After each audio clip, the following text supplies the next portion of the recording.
primero que este desayuno ha estado patrocinado por RP Sociedad para el Avance del Pensamiento Crítico.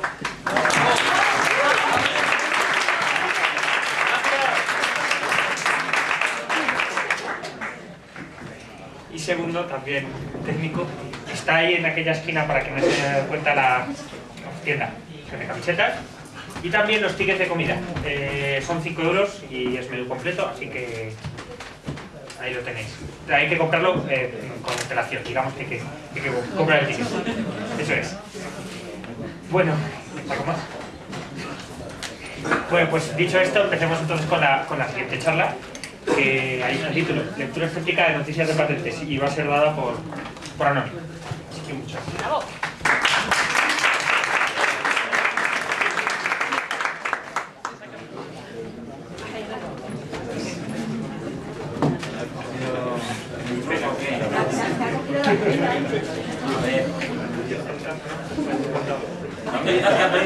Mira ahí. Bueno, empiezo la charla perdiendo tornillos.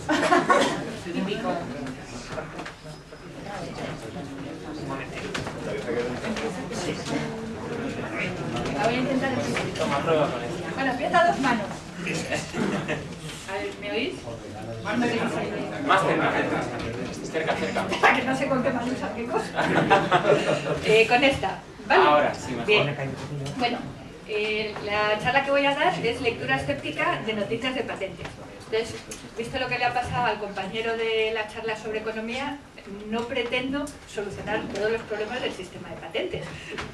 Da para mucho. Entonces, lo único que voy a hacer es algunos, digamos, noticias que aparecen recurrentemente en la prensa, pues dar elementos de juicio, poniendo los enlaces y explicándolo para que se vea cómo es realmente el sistema de patentes en esos puntos. Luego hay muchísimos aspectos que son muy discutibles que no caben en una charla. Entonces, la he estructurado en 4 puntos. El primero es la difunta patente australiana de la rueda, que está difunta pero resucita. O sea, cada X tiempo aparece que el sistema de patentes concede patentes que son tan obvias que en Australia se patentó la rueda. Y entonces, bueno, pues voy a explicar qué es eso de que en Australia se patentó la rueda. Luego hay toda una polémica relacionada con los medicamentos, las patentes de medicamentos. Entonces, bueno, pues hay una parte de la polémica que tiene razón de ser y hay argumentos, o sea, para cambiar cosas, analizar cómo se puede ajustar mejor el sistema, pero hay una parte que el sistema mismo contempla una serie de medidas que normalmente en la prensa se ignoran. Entonces, pues voy a explicar realmente cuál es la base del sistema de patentes relacionado con medicamentos. Y luego, para que no quede, porque lo de las patentes, bueno, pues puede resultar así, pues he puesto una para que luego veamos un poco cómo se busca información sobre patentes en internet, y puestos a elegir una, pues he elegido una que, en fin, vea, para un poquito de vidilla al asunto, y luego ya cerramos y ya. Se puede discutir de lo que queráis, siempre que el moderador no nos corte. Entonces, he cogido un ejemplo de noticia de patentes sobre la rueda, que es relativamente reciente, sobre la patente de la rueda, y este señor, que no sé muy bien quién es porque lo busqué al azar en internet hasta que encontré una que más o menos encajaba con lo que yo quería decir, explica aquí que el sistema de patentes es patentemente absurdo porque promueve los litigios en vez de promover la innovación. Y el argumento que da, luego, bueno, esto tiene más páginas que si queréis os lo leéis, pero los 2 primeros puntos que da es que en el 2001, en Melbourne, en Australia, un hombre patentó una invención muy ingeniosa, que era un dispositivo circular para facilitar el transporte. Y lo describe muy bien, o sea, cuando uno lo lee se reconoce estupendamente. Y luego dice que en Estados Unidos se ha patentado un columpio, y en la conclusión que saca es que a partir de estos ejemplos tontos se apunta a un problema serio, y es que las oficinas de patentes alrededor del mundo pues conceden derechos que son demasiado obvios o demasiado que crean problemas porque luego producen litigio. Entonces, bueno, pues vamos a ver la patente de la rueda. Si nosotros vamos a Google y buscamos Patent Wheel Australia, pues que no lo vamos a hacer porque no voy a estar yendo y viniendo a internet, pero lo he puesto ahí, La tercera referencia que encontramos es esa de ahí, y si entramos a verla, pues resulta... Eso también sí me gustaría que entraras, por favor, a la segunda referencia.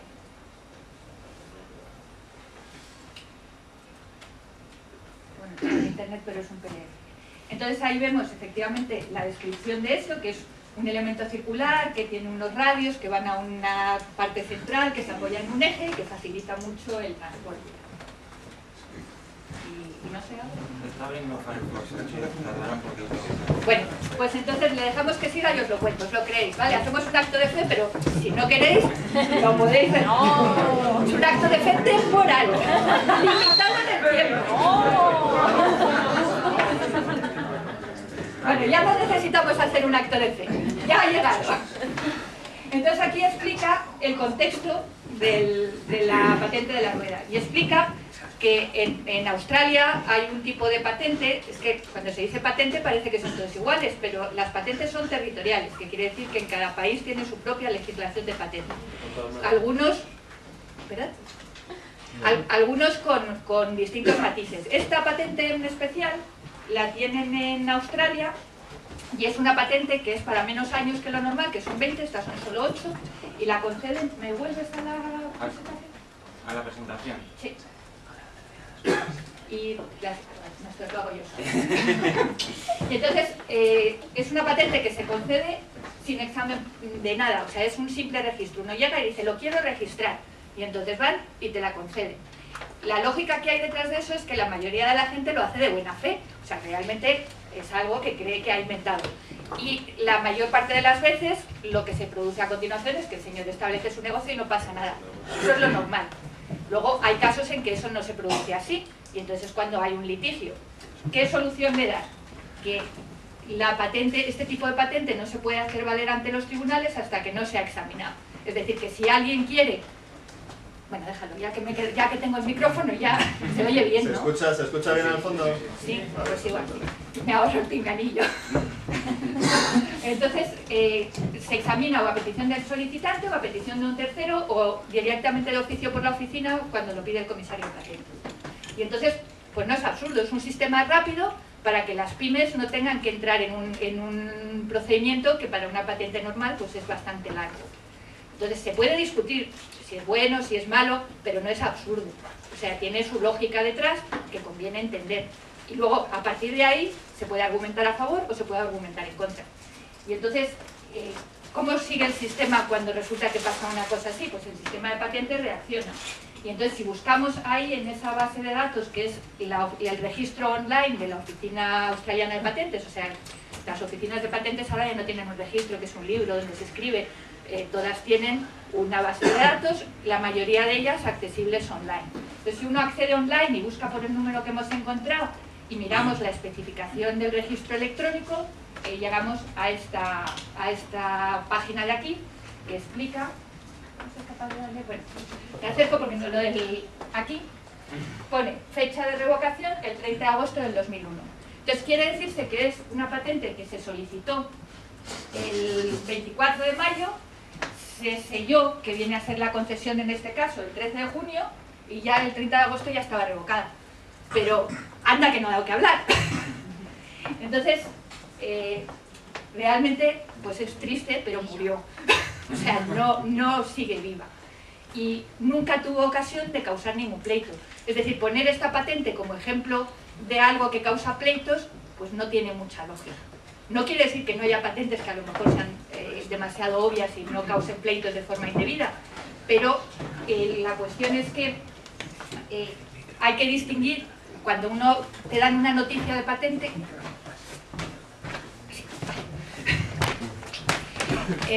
Cuando se da una noticia sobre patentes, hay siempre que preguntarse si es una solicitud, si es una concesión, si está concedida por qué sistema, porque puede ser un simple registro como esta australiana, o puede ser como las españolas, que lo que se hace es un informe sobre el estado de la técnica en el que la oficina da su opinión, pero a pesar de todo la concede por el mismo razonamiento que la australiana, por el cual la mayor parte de las veces luego no hay problemas, que es un razonamiento muy bueno cuando uno no está en Estados Unidos, claro, porque el tema de los litigios también hay que ver un poco en qué contexto se produce.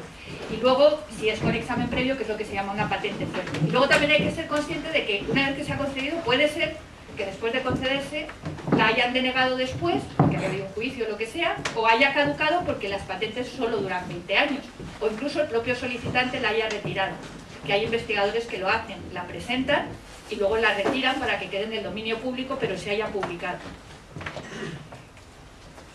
Entonces, bueno, decir que el mal uso del sistema de patentes, cuando uno quiere patentar la rueda o uno quiere patentar el columpio para demostrar que no funciona, pues el caso es que no es lo que realmente se espera del sistema. O sea, demostrar que una cosa no funciona porque lo haces mal, pues es como decir que las urgencias de un hospital no funcionan, porque si yo voy y digo que estoy muy enfermo, me hacen caso a lo mejor y tenían que haberlo hecho a otra persona. Dice, bueno, pues pero tú estás intentando usar mal el sistema. Y a pesar de todo, el sistema reacciona.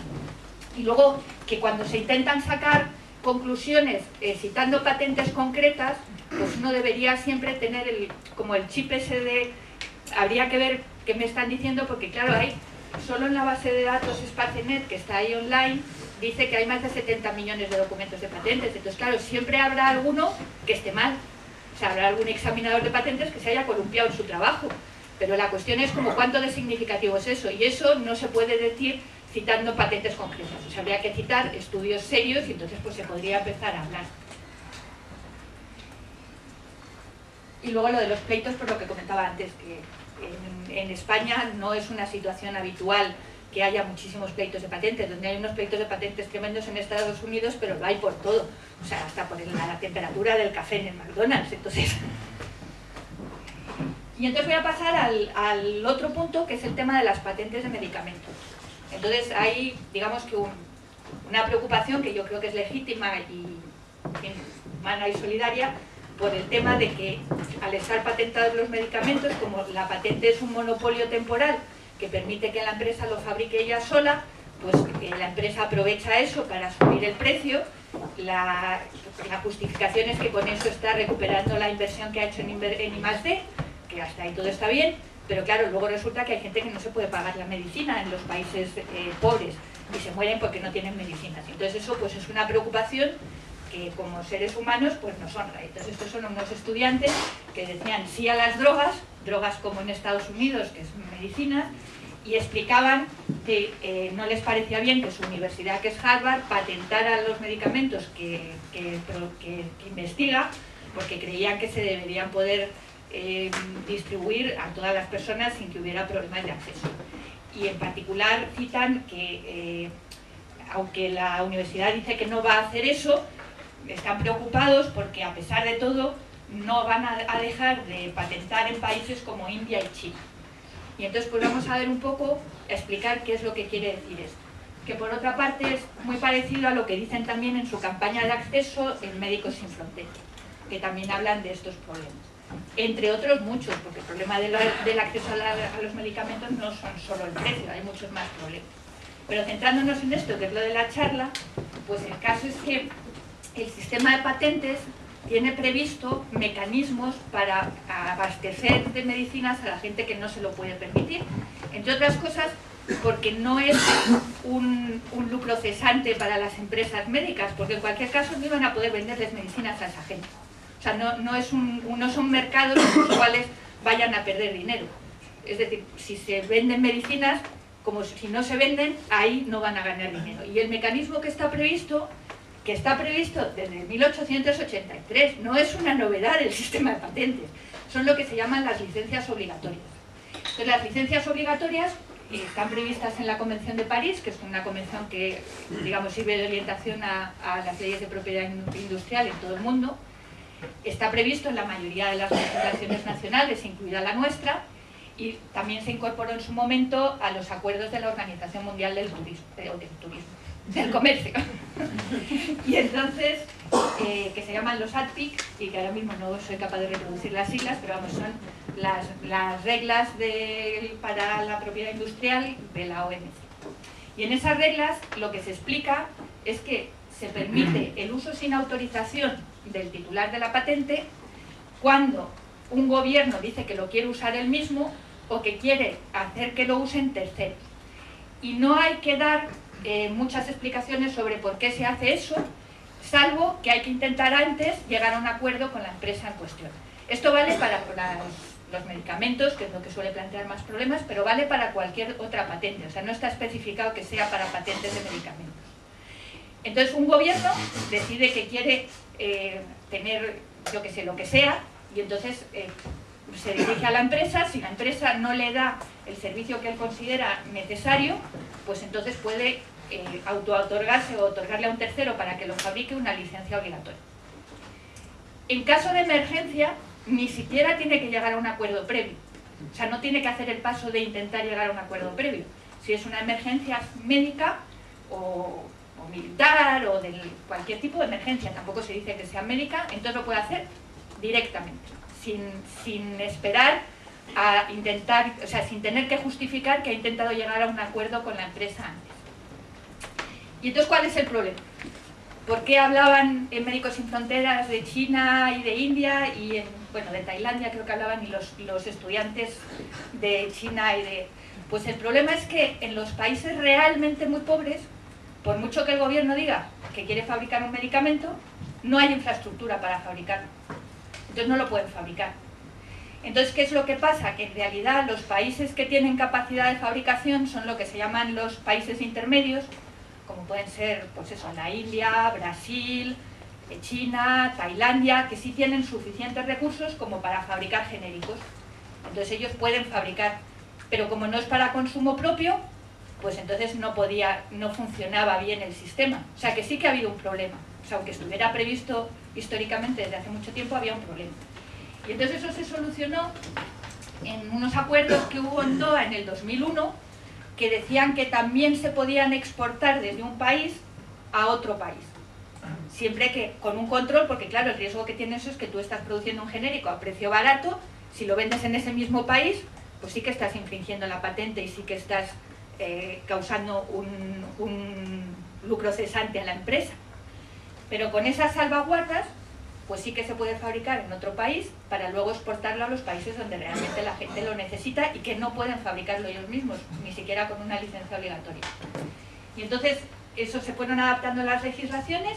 En Europa se hizo en el 2006 y hay muchos ejemplos de uso, algunos sorprendentes. Os he dejado ahí el enlace y, por ejemplo, uno de los primeros ejemplos que pone es que en el 2001 Estados Unidos hizo una licencia obligatoria para una... se llama el cipro no sé qué, no me acuerdo el nombre, pero no merece la pena abrirlo para ver el nombre, que era para luchar contra el anthrax. Y entonces consideraban que después de lo del 11 de septiembre tenían un problema de seguridad nacional, la empresa que lo producía en Estados Unidos no tenía capacidad suficiente para producir todo lo que el gobierno estimaba que se necesitaba para proteger a su población, y entonces hizo una licencia obligatoria para que se produjera en otros sitios y poderlo importar. Y luego hay una reflexión, que esto es una reflexión personal, o sea, no está basado en enlaces ni en nada, pero bueno, sí está basado, se ha puesto un artículo, pero en realidad, tal como en la página de Médicos Sin Fronteras también se ve, el problema de la distribución y el acceso a los medicamentos no es únicamente el precio. O sea, es cierto que el precio es un factor muy importante, pero aunque se los regalaran, hay muchas veces que no se puede distribuir. O sea, ahí hay licencias obligatorias en Ghana. Pues en Ghana tuvo un accidente de coche un amigo en la parte del interior del país y no le pudieron hacer una radiografía en un hospital que había porque no había corriente eléctrica, no conseguían estabilizar el grupo electrógeno. Entonces los problemas no son solo de precio, el grupo electrógeno estaba, pero no había manera de utilizarlo. Muchas veces pasa eso. Entonces ahí viene un análisis de las medicinas que la Organización Mundial de la Salud considera esenciales, y se ve que la mayoría se corresponden a enfermedades antiguas y por lo tanto tienen patentes antiguas que han caducado y son del dominio público, es decir, que ya no están patentadas, o se corresponden a productos nuevos como los del SIDA o algunos de la diabetes, pero que no se patentan en esos países porque a las empresas no les trae cuenta porque no tienen mercado. Entonces el problema no es que estén patentadas, el problema es que no hay mucho sistema para luego, o sea, no hay la infraestructura necesaria para el tratamiento sanitario. Y entonces aquí voy a hacer una pincelada sobre el tema de las patentes de software, que es así al pasar, porque eso sí que da para muchísima discusión, y además probablemente le gusta a la gente con ideas al respecto. Vamos, me consta que la hay. Pero bueno, he escogido aquí esta, que es una carta que se le escribió en su momento al presidente del Parlamento Europeo, que entonces era Borrell, y que le explican los problemas relacionados con la directiva que se quería aprobar en aquel momento, que luego no se aprobó. Y entonces aquí explica que estas patentes adquirirían una base legal, y entonces, bueno, ese es el primer problema. Base legal ya tenían, están concedidas de acuerdo con el convenio de la patente europea. La directiva ni entraba ni salía en la base legal, era como unas directrices adicionales para las oficinas de patentes, pero bueno, las patentes estaban ahí y van a seguir estando ahí después. Y lo otro que dice es que le obligaría a los europeos a cumplirlas durante 20 años.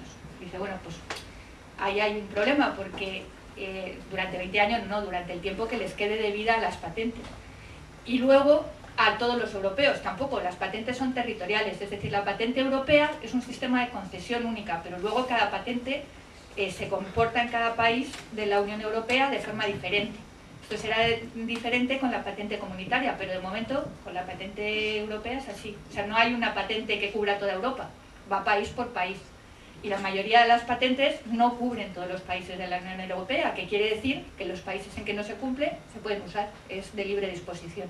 El problema es que normalmente uno quiere hacer negocios no solo en tu país, pero vamos, el hecho es que es así.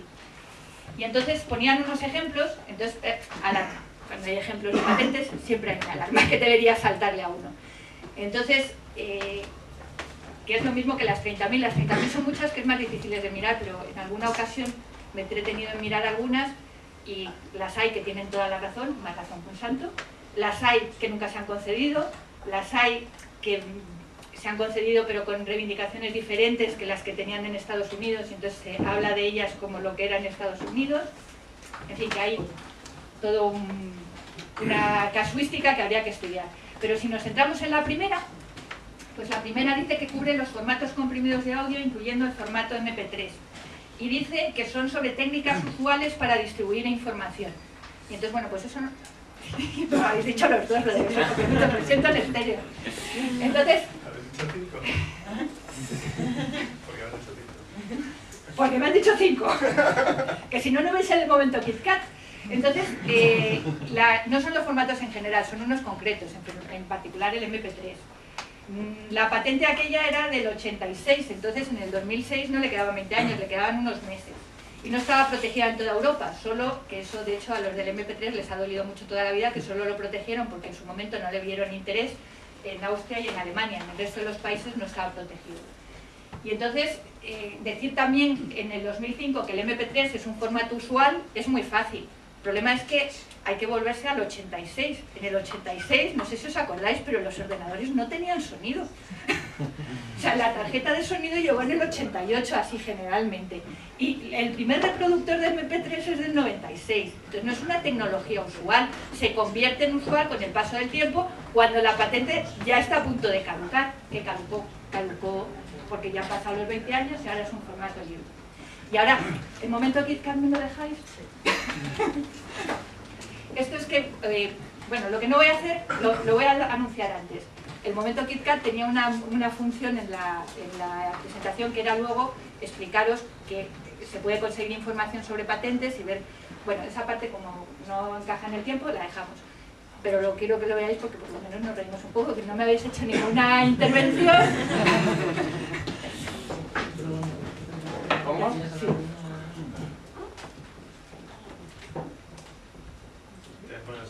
Ay, espera, no. Ay, es verdad, es verdad. Sí, pero además, mira, aprovecha para quitar el primero. Que me has roto aquí el... Es verdad, esta es la primera. ¿Se puede hacer una pregunta? La petaca, dame la petaca. ¿Se puede hacer una pregunta? Sí, claro, aprovechamos. ¿Qué opinas de la patente del genoma? Pues mira, honestamente me pillas un poco fuera de juego porque es una cosa muy específica de biología y yo soy ingeniero industrial, entonces el genoma me pilla muy lejos. Lo que te puedo decir como idea genérica del sistema de patentes es que cuando se habla de que se patenta un gen, dicho así, no es verdad. En general, lo que se patenta es un método de diagnosis, por ejemplo, de diagnóstico o de que involucra ese gen. Entonces, si alguien descubre otro método que involucra ese gen, lo puede usar. Lo que no puede usar es el primer método. Esa es la filosofía general del asunto. Es decir, las cosas que están... La única que me he visto así era una... O sea, el ejemplo, pero no es del genoma, de patente biológica, es una que era una proteína que permitía detectar una enfermedad. Entonces lo intentaron patentar en Estados Unidos, la proteína en sí misma. Y entonces al final las cortes de Estados Unidos, incluso en Estados Unidos, que son como muy laxos, dijeron que no, que eso no era una invención, sino un descubrimiento. Es decir, se descubre que algo funciona de una determinada manera. El descubrimiento no se puede patentar, pero la tecnología que basada en ese descubrimiento te permite diagnosticar una enfermedad, en Estados Unidos, por ejemplo, sí se puede patentar. Aquí los métodos de diagnóstico muchas veces tampoco son patentables. Entonces puedes patentar el aparato que te permite hacer ese diagnóstico. Entonces, eso es un poco la idea, pero luego la polémica concreta no te puedo entrar en los detalles porque no lo entiendo bien. Eso igual es así. Eso de la guerra de patente entre las empresas tecnológicas, Sí, las de Apple, Samsung, las de móviles. que están continuamente, Bueno, pongamos... Google. Sí. ¿Y lo de patarroyo? Bueno, pongamos que lo discutimos en la comida. Si me quieras, te contemos un poquito más de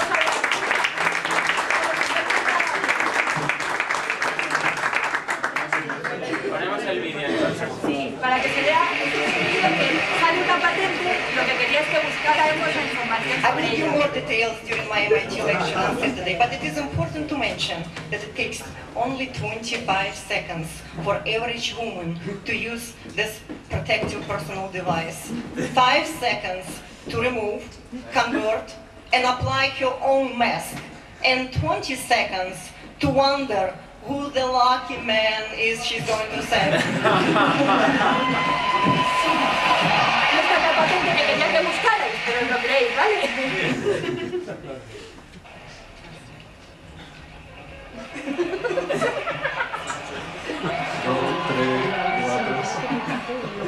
Lo hacen 31 segundos, pero porque me vuelvo un poco, ¿eh?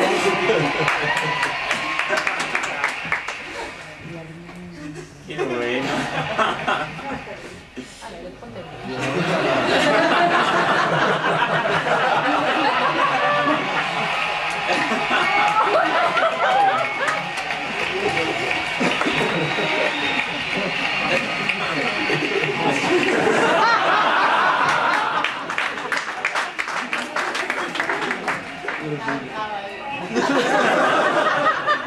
Es que necesito una mujer con más delantera.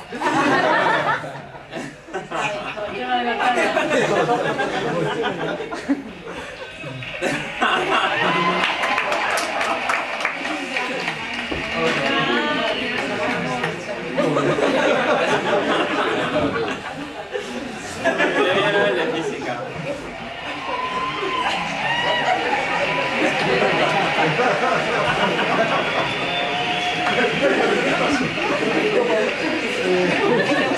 If you are going for an event like Ig Nobel, where you can actually get surrounded by more than one Nobel laureate, you better have more than one brother.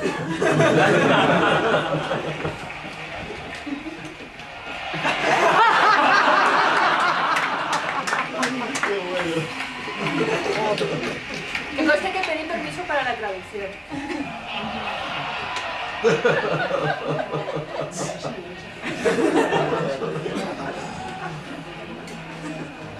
O sea, que es la entrega de los Ig Nobel.